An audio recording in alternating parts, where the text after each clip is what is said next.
So you're logged into Edpuzzle, and now you need to get started with your lessons. So this video is to take you through that process. On your login page, you should notice all of your assignments are posted, and they're posted in order. The left column is if you had other teachers using this software, and you could click on the different classes. I suspect you'll only be using it for my class. And on the middle column here, you can see all of the lessons. Again, they're posted in order. Make sure you stick with that order. And then to the right of that, there's a due date column, a status column, and then this on the very right is how you get started with each lesson. I just want to talk a moment about the due dates. These due dates are not dates that you should pay attention to. They're only in place to make sure that students who enroll later in the year, because I will have students who are put into my class all throughout first and second semester, and so everybody's going to have different starting points. So this is just a cutoff date for students to make sure they're done. If you're enrolled in first semester and you're in my class in September, this is not the date you will use. You should finish each lesson one a day, pretty much is the best pace. No more, you shouldn't be going any slower than 1.5 lessons a day. So just keep that in mind, and I'll talk more about that in class. In the status column, it does show you your progress in a lesson. So the 90% at the top shows that I've watched this 90% of the video. There are also questions that are embedded in the video. So as you're watching, a question will pop up that you'll be required to answer.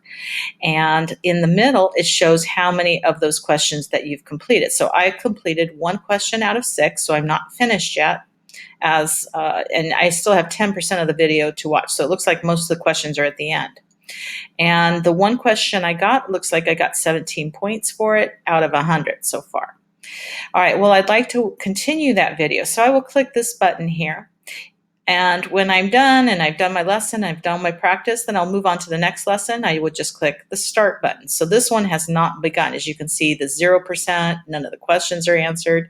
So I would click here to finish this first. Okay, so clicking there. And this is the screen that pops up. You can see, so there's the image in the beginning and a play button.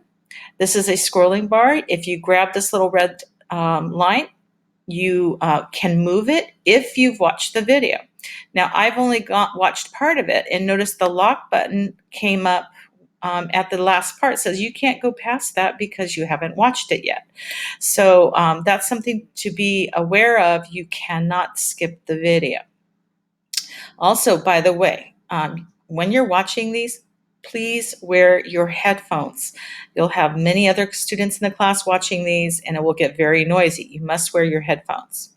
You can adjust the volume here with this dial up here. And this is for entering full screen.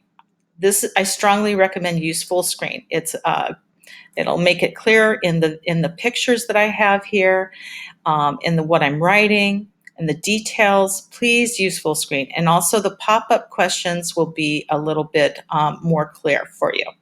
So let's go into full screen mode. All right.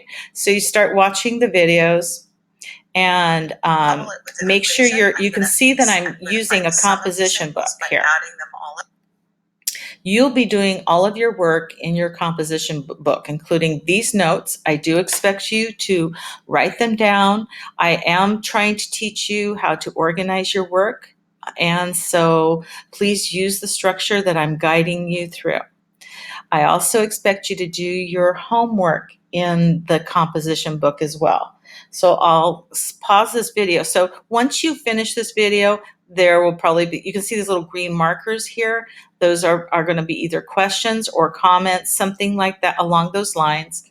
And so you'll be required to answer those. And once you get to the end, it will allow you to, you'll be finished. Let me show you what it looks like you'll go to minimize your screen.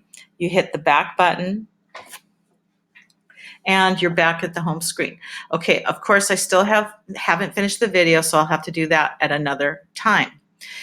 All right, so let's pretend you have finished the video. What's next? You will do the practice.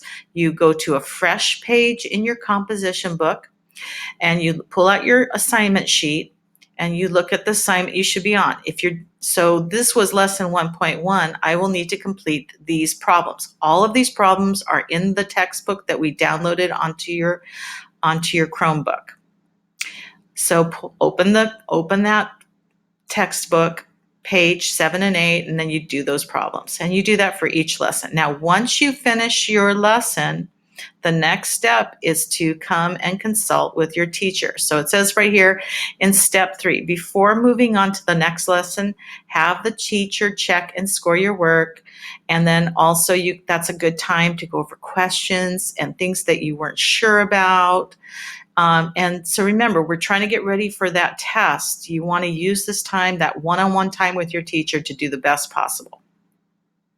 Once you finish all your lessons, I will be giving you the test. I just want to make sure that you're going to pass so we don't have to worry about the issue of low grades and retakes, because we really don't have time for retakes in this class.